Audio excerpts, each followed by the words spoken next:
এই 1 নম্বর অঞ্চল, 1 নম্বর অঞ্চলে এটা হচ্ছে তোমার ই এর ভ্যালু। আর দেখো তোমার ভিটা এই এক্স ইকুয়াল টু এ থেকে পেছন দিকে 0 থেকে এর মধ্যে ভি এর ভ্যালু বেশি, তাহলে আমরা দেখতে পাচ্ছি B X is greater than E হলে ঠিক উপরে যে সমাধান আমরা করে দাঁড় করিয়েছি সেই অনুযায়ী।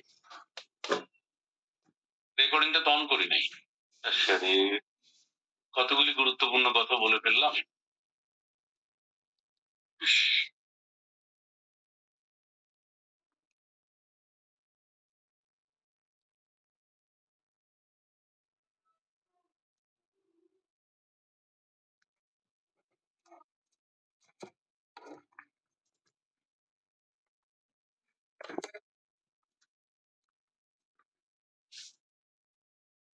শুরু করছি আমরা ডাব্লিউকবি আসন্ন পদ্ধতি বা অ্যাপ্রক্সিমেশন মেথডের অ্যাপ্লিকেশন। প্রথমে আমরা অ্যাপ্লাই করছি পটেনশিয়াল ওয়েল বা বিভবের ক্ষেত্রে। একটা জিনিস খুব ভালো করে খেয়াল করো, আমরা তো কথা বলছি একটা পার্টিকুলার মোশন, তাই না? বিভব কূপের ধরনটা কেমন, ওই পার্টিকুলার রেসপেক্টে কূপের মধ্যে পার্টিকুলার মোশন এর ক্ষেত্রে পার্টিকেল এনার্জি এবং বিভব কূপের যে বিভব শক্তি সেটার ভেরিয়েশনটা হচ্ছে ঠিক এরকম। দেখো, এ থেকে বি পর্যন্ত যে অঞ্চল, সেই অঞ্চলে তোমার ধরো বিভবের মান হচ্ছে পার্টিকেল এনার্জির চেয়ে কম, কিন্তু এর পেছনে আর বি এর পরে এই অঞ্চলে পার্টিকেল এনার্জির মান বিভবের থেকে কম। তাহলে কি হলো, এই অঞ্চল হচ্ছে V x is greater than E, এই অঞ্চল হচ্ছে V x is greater than E, আর এই জায়গাটিতে V x is less than E. তাহলে টার্নিংটা হচ্ছে কোথায়, X is equal to A তে এবং X is equal to B তে। ক্লিয়ার হয়েছে? ফিগারটা ক্লিয়ার হয়েছে সবার কাছে? জি স্যার।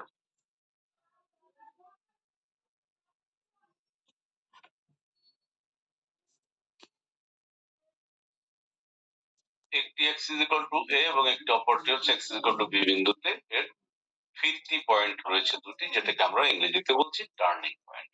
তাহলে 1 নম্বর অঞ্চলের V x is greater than E, সুতরাং তরঙ্গ অপেক্ষকটি হবে এটা। এটা কোত্থেকে এলো আমরা একটু পিছন থেকে দেখে আসি, তা নাহলে মুশকিল হয়ে যাবে যে হুট করে একটা জিনিস কোত্থেকে স্যার ধরে এনে বসিয়ে দিলেন। সেটা সেরকম নয়। দেখো, সিকোয়েন্সিয়াল রেফারেন্সটা দরকার, রেফারেন্স না থাকলে হবে না। তোমরা কিন্তু চাইলে ভুয়া স্যারের বইটা দেখতে পারো। একটু লক্ষ্য করে দেখো, আমরা এই যে একমাত্রিক সমস্যার ক্ষেত্রে আমরা এই যে WXT যে ফাংশনটা ডিফাইন করে মকসুদ আলী স্যারের বই থেকে আমরা কিন্তু এই এক্সপানশন এবং এই সলিউশনটা আমরা করেছিলাম। করে লাস্টে গিয়ে আমরা দুটো কন্ডিশন পেয়েছিলাম, একটা হচ্ছে যেখানে ইটা ভি এর চেয়ে বড়, আর একটা যেখানে ইটা ভি এর চেয়ে ছোট। তো ইটা ভি এর চেয়ে ছোট যে অঞ্চলে, সেই অঞ্চলে সমাধানটা আমরা পেয়েছিলাম এরকম, অর্থাৎ V x is greater than E যদি হয়, সেই অঞ্চলের সমাধানটা ছিল V x is greater than E, অর্থাৎ E is less than V. ঘোরালে তো একই কথা হচ্ছে। তখন আমরা যে সাধারণ সমস্যাটা যেখানে E is greater than V x, এর জন্য সমাধান পেয়েছিলাম এটা। যখন E less than V x, তখন হয়েছে কি, তখন স্বাভাবিকভাবেই এনার্জিটা চলে আসছে তোমার মানে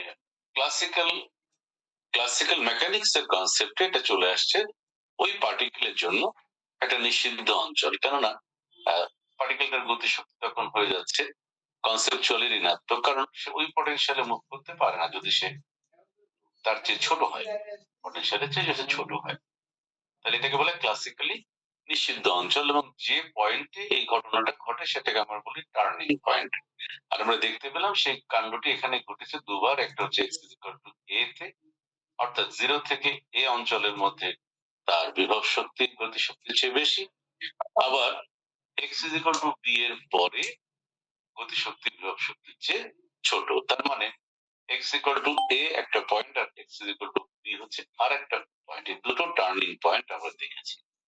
এই দুটো টার্নিং পয়েন্টের মাঝখানের অঞ্চলটিতে আবার E is greater than V।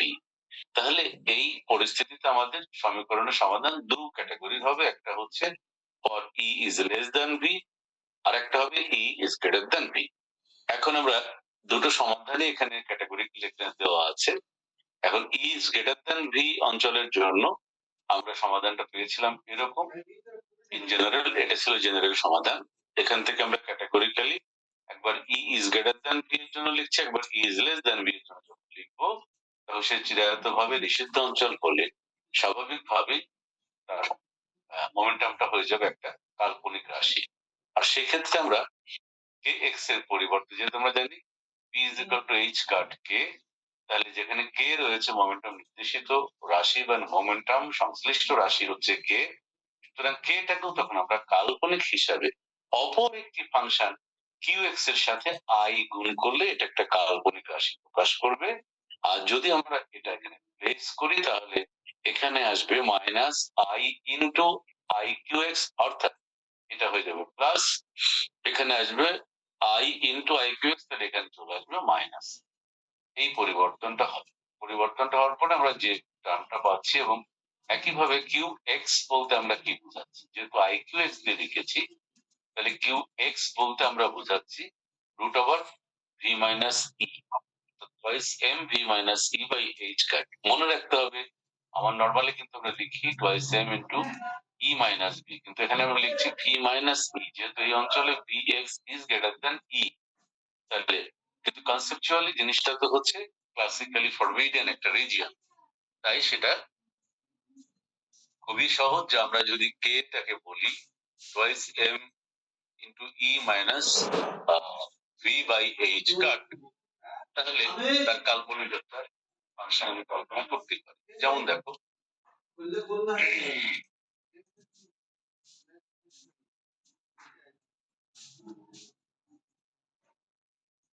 সঙ্গটা একদম সহজ। আমরা কোনো ধরেছিলাম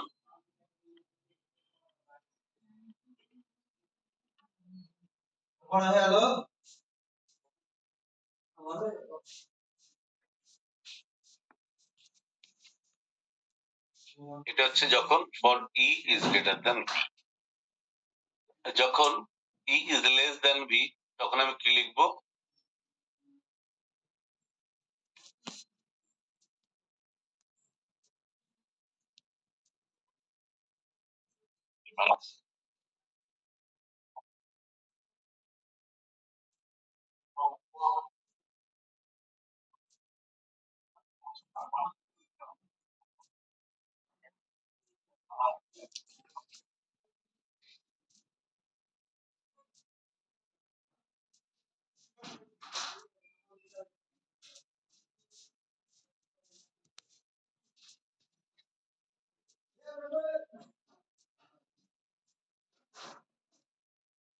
আসলে আমি কি কে ইজ ইকুয়াল টু যদি এত ধরি তাহলে কি আমি কে ইকুয়াল টু লিখতে পারি আসলে?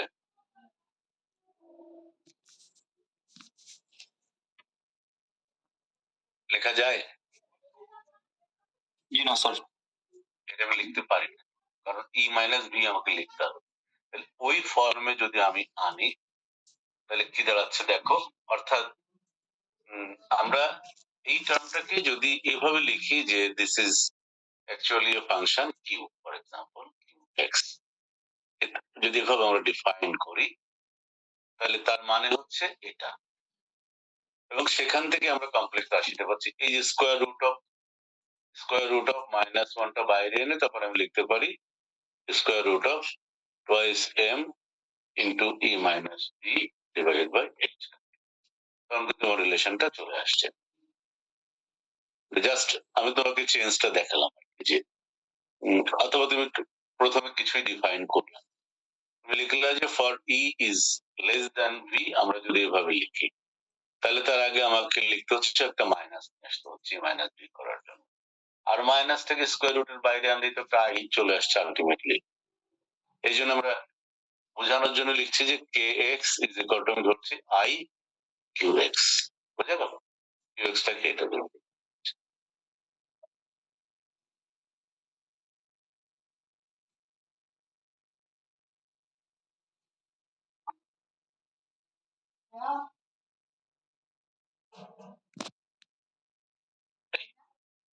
এটা বোঝানোর জন্য যে এটা একটা কাল্পনিক, অর্থাৎ ই মাইনাস ভি যখন আমি লিখছি তখন মানে ভি মাইনাস ই এর বিপরীত শর্তটা যদি কে এক্স ইকুয়াল টু, তখন লিখছে আই ইনটু কিউ, যেখানে Q X equal to V minus. Q X equal to এত হয়, তাহলে আই কিউ এক্স করলে আইটা ভিতরে ঢুকলে একটা মাইনাস চলে আসবে, আলটিমেটলি তুমি ই মাইনাস ভি পাবে। বুঝুনি এখনো? বুঝতে পারছো নাকি আবার দেখাতে হবে? না স্যার, বুঝতে পারছি sir.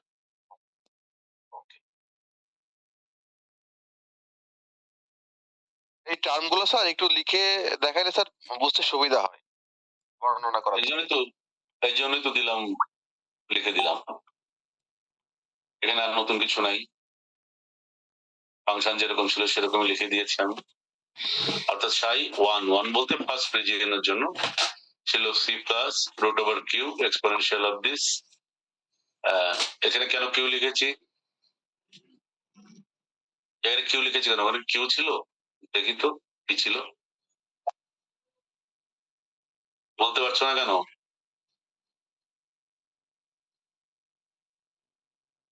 Root over modulus of P. P মানে কি? এইচ কাট কে, ঠিক? জি স্যার। তাহলে এইচ কাট কে যদি হয়, h cut is a constant, D plus by H cut আলাদা করে নিলে থাকে root over k. Root over k আমরা কি ধরেছিলাম? আমরা ট্রান্সফার করে দিয়ে আমরা ধরেছিলাম কিউ। সেই কারণে যেহেতু যেহেতু কে টাকে আমরা কিউ এর মাধ্যমে রিলেট করেছি, তো আই কিউ এক্স, সেই জন্য এইখানে যেটা মডুলাস অফ পি বা কে ছিল সেটাকে ট্রান্সফার করে আমরা এখানে নিয়ে আসছি।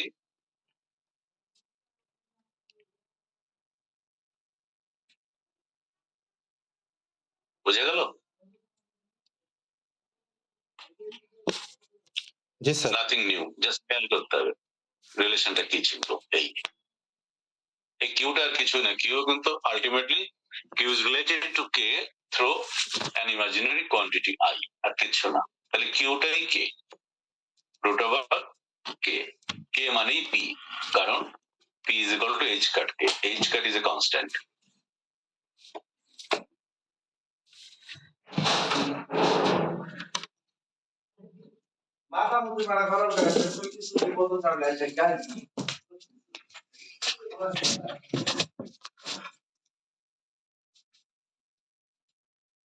এখন এক্স এর ভ্যালু যদি ইনফিনিটির দিকে যেতে থাকে, স্বাভাবিকভাবে তোমার এক্স থেকে এ লিমিটে তুমি যখন ইন্টিগ্রেশন করবা, that will also become infinity. কারণ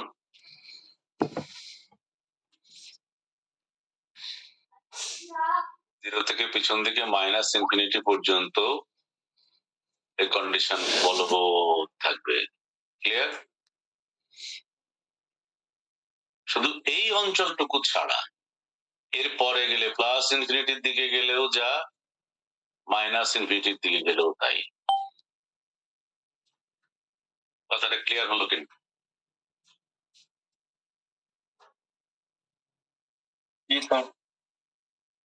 আর একটু ক্লিয়ার করে দিই, কিউ মানে twice M root over V minus E by H cut.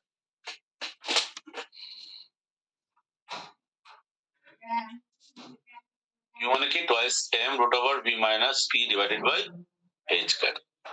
as x tends to minus infinity মানে পিছন দিকে যাচ্ছি, v remains constant and v is increasing gradually, দেখো increasing gradually, e তো constant, so ultimately the integration is becoming to be infinity.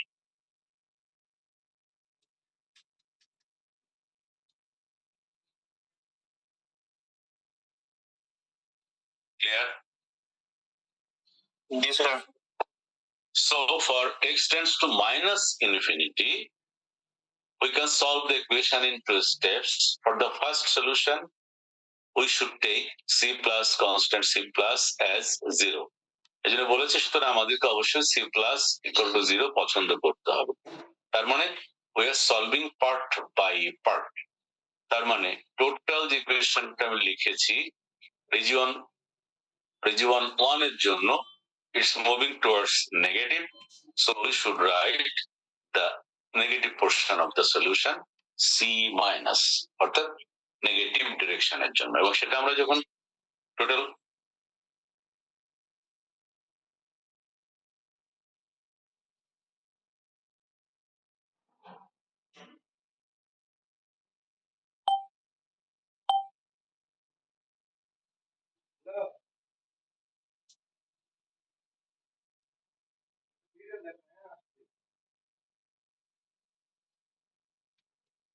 এই কথাটা বুঝতে পেরেছো যে রিজিয়ন 1 অঞ্চলটা ডিনোট করছে হচ্ছে এক্সটেন্ডস টু মাইনাস ইনফিনিটি অঞ্চলটা, আর 3 নাম্বারটা হচ্ছে এক্সটেন্ডস টু প্লাস ইনফিনিটি। এই কথাটা ক্লিয়ার হয়েছে? জি স্যার।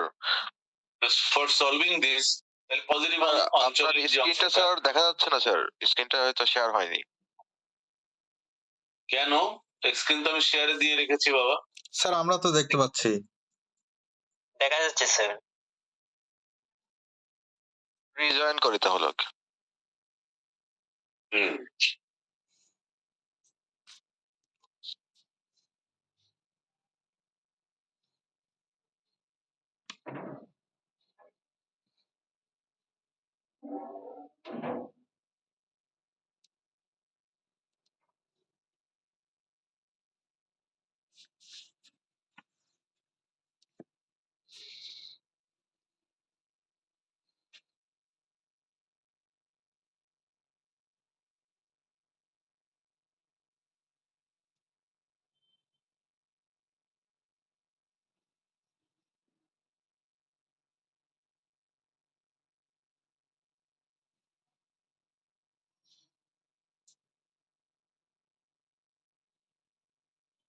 নাম এখন দেখা যায়? ঠিক আছে স্যার, দেখা যাচ্ছে। এই কনসেপ্টটা যদি ক্লিয়ার হয় থিওরিটা তোমাদের কাছে ক্লিয়ার হয়ে যাবে। So for the direction on the left from origin, অরিজিনটা তো আমরা একটা রেফারেন্স বা ডেসক্রিপশন তৈরি করার জন্য একটা অরিজিন দিয়ে আমরা শুরু করি। এখন এই বিভবের ক্যারেক্টারটা আমি পার্টিকুলার জায়গাতে দেখতে পাচ্ছি যে এই জায়গাটা টার্নিং, এর পরেরটা আনলিমিটেড, এদিকেও আনলিমিটেড, আমি বলি না এতটুকু। So the solution includes both the two options, ওই যে লেফট সাইড এবং রাইট সাইড। সবসময় মনে রাখতে হবে এটা, লেফট হ্যান্ড এবং রাইট হ্যান্ড।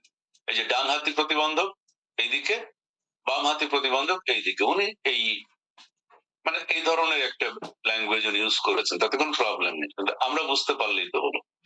আমি দেখতে পাচ্ছি যে প্রতিবন্ধকতা দুই দিকে পার্টিকেলের জন্য শুরু হচ্ছে, অর্থাৎ তার কাইনেটিক এনার্জি বেশি পটেনশিয়াল অন দ্য লেফট এটা, অন দ্য রাইট এটা। এটা হচ্ছে ডান হাতি, এটা হচ্ছে বাঁ হাতি। বাঁ হাতি মানে এক্সটেন্ডস টু মাইনাস ইনফিনিটি, ডান হাতি মানে এক্সটেন্ডস টু প্লাস ইনফিনিটি।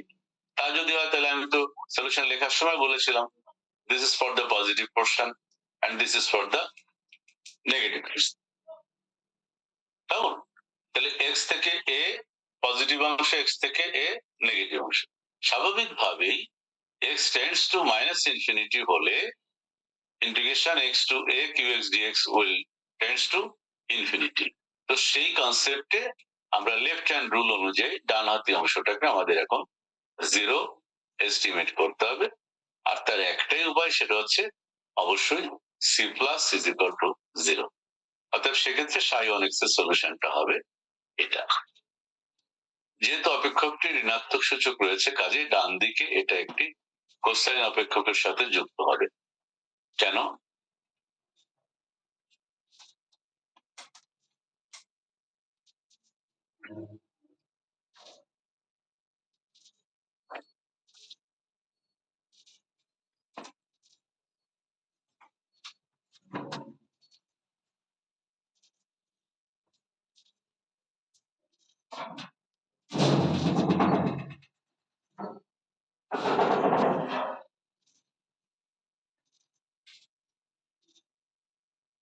কেন এই কথার মানে কি?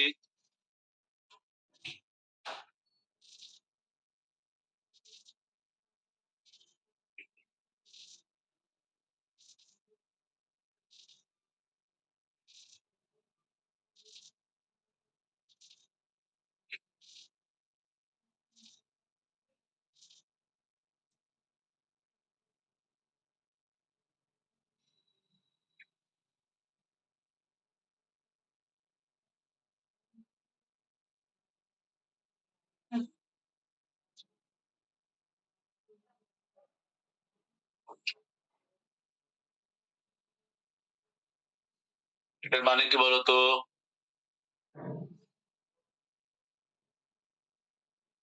আমার এখানে ছিল কিউ এক্স মানে হচ্ছে মানে কে ইজ ইকুয়াল টু ছিল আই কিউ এক্স। আচ্ছা, আরেকটা কথা বলি, অঞ্চল 2 তে এসে হচ্ছে তোমার ই ইজ গ্রেটার দ্যান ভি। তো ই ইজ গ্রেটার দ্যান ভি এর ক্ষেত্রে দেখো সাই 2, আর ই আবার ইজ লেস দ্যান ভি এর জন্য আবার সাই 3। তো তিনটা অংশে আমরা ভাগ করে এটা করেছি, সলিউশনটা আমরা করেছি। কেমন? এখানকার থিওরিটা দাঁড়াচ্ছে এরকম, এক্সপোনেনশিয়ালের যে ভ্যালুটা, আমি আজকে ওটুকু একটু ব্যাখ্যা করে তোমাদেরকে হয়তো ক্লোজ করতে হবে, কিন্তু আর এটা আর একটু ডিটেলস ব্যাখ্যা চাইতে হলে আর একটু মূল বই থেকে আসতে হবে মনে হয়, তারপর আমি একটু দেখাই তোমাদের। সেটা হলো কোসাইনের ক্ষেত্রে এক্সপোনেনশিয়ালের সাথে কোসাইনের রিলেশনটা কেমন, সেটা একটু আমরা অ্যাপ্লাই করি।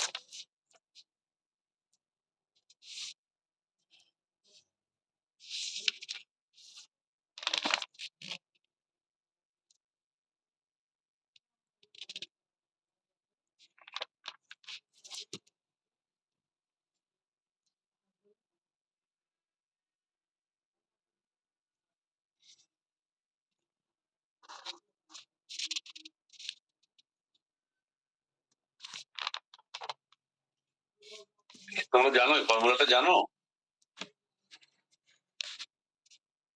জি স্যার।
এখানে একটা জিনিস, আচ্ছা এগুলো তো তাহলে ক্লিয়ার হয়েছে না?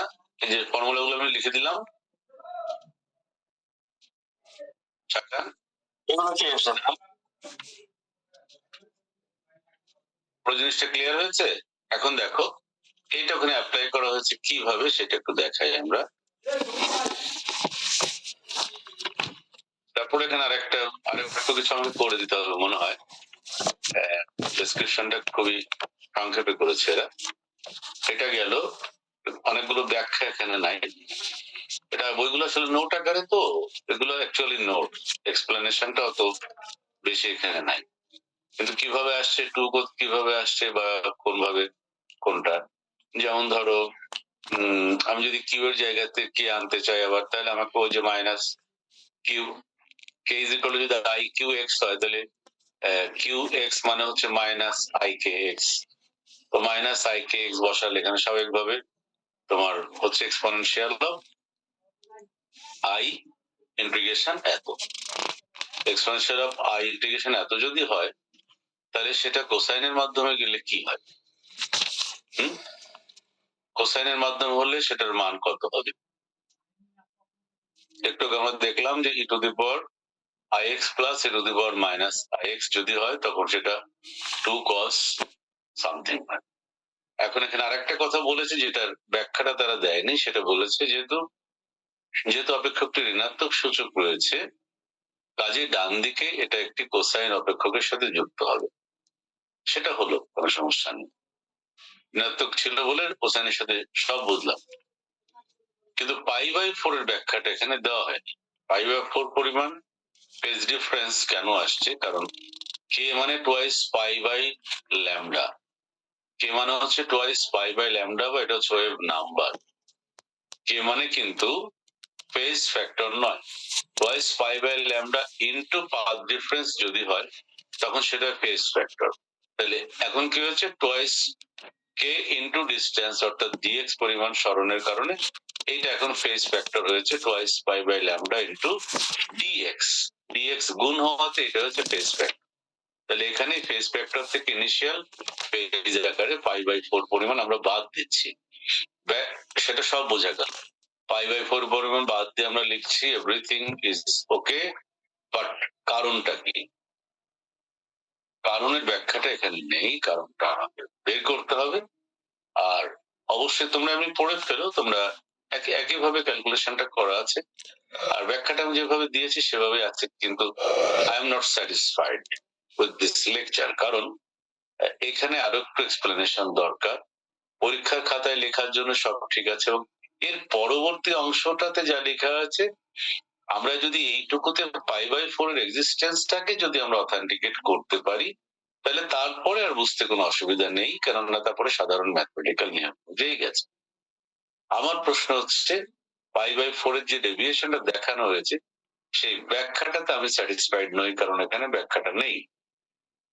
এই জন্য আমাকে এটা একটু ফার্দার কোয়ারি করতে হবে, এবং সেটা যদি আমাদের যে বইগুলো হাতের কাছে আছে সেখানে নাও থাকে, ইন দ্যাট রেসপেক্ট আমি অবশ্যই I will explore for some additional books. কিন্তু আমি ঘাপলাটা রাখতে পছন্দ করব না, কারণ এখানে এক্সপ্লেনেশন নেই, জাস্ট থিওরিটাকে উপস্থাপন করা হয়েছে। I am not satisfied. আমি আবারও সরি বলছি এই জন্য যে এটা আমার আগে থেকে দেখে নিয়ে তোমাদের সাথে বসা উচিত ছিল, কিন্তু আমাদের ওই পোস্ট গ্রাজুয়েট অ্যাডমিশনের একটু ঝামেলা ছিল, গতদিন বোধ একটু বলেছিলাম তোমাদেরকে, যে কারণে আমি যথাযথ এফোর্ট দিতে পারি নাই বলেই ঝামেলাগুলো হয়েছে। তত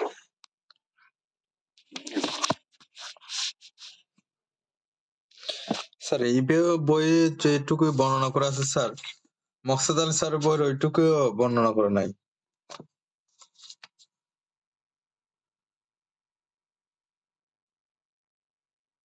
আমি বোধ হয়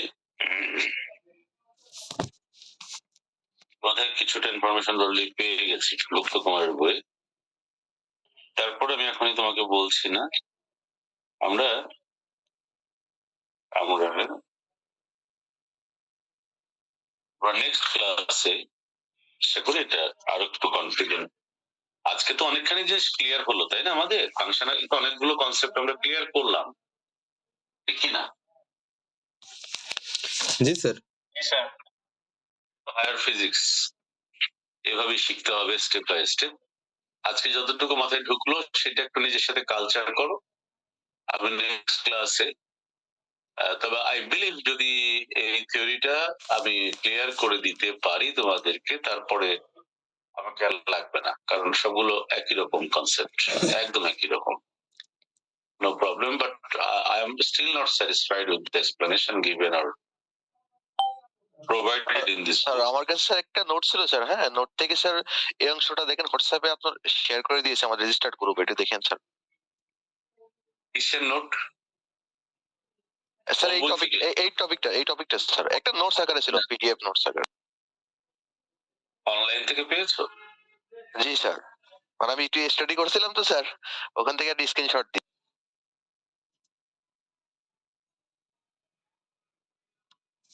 এটা মানে আমার কাছেও আছে বইটা।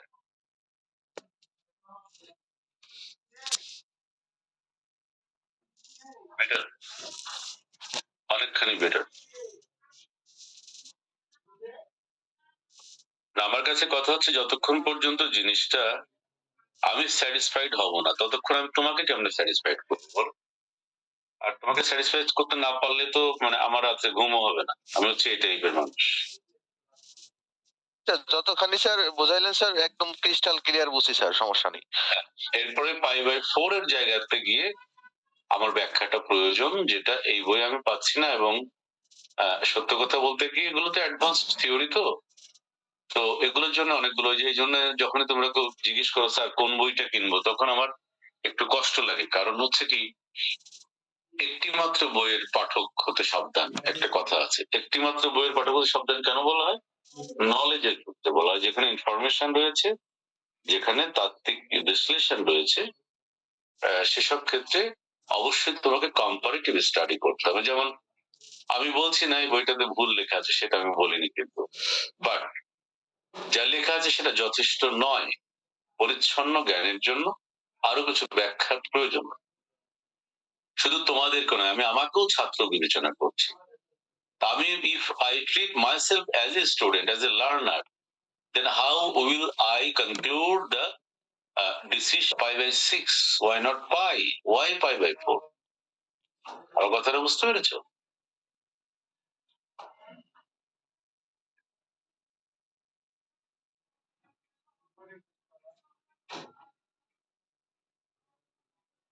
এরপরে কিন্তু এটা ক্লিয়ার হলে পরে কিন্তু সব সিম্পল, নর্মাল ইন্টিগ্রেশন করে বেরিয়ে গেছে, কোনো অসুবিধা হয়নি। এরপরে তুমি সবকিছু বুঝতে পারবে।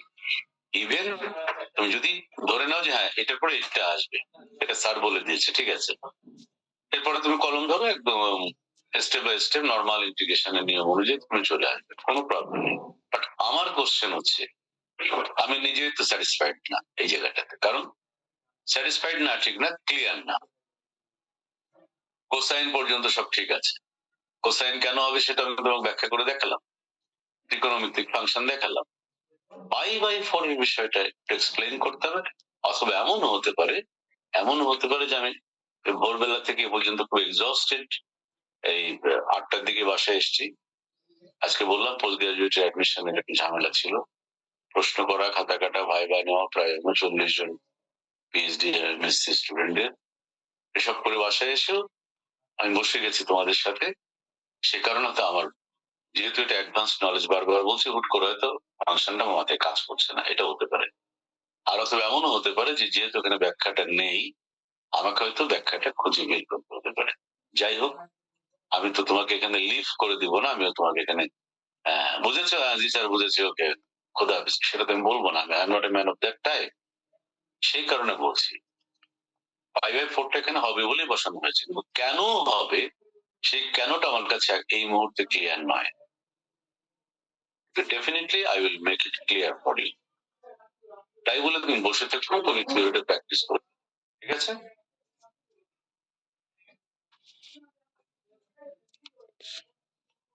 আমার কথাটা বুঝতে পেরেছো তো? জি স্যার।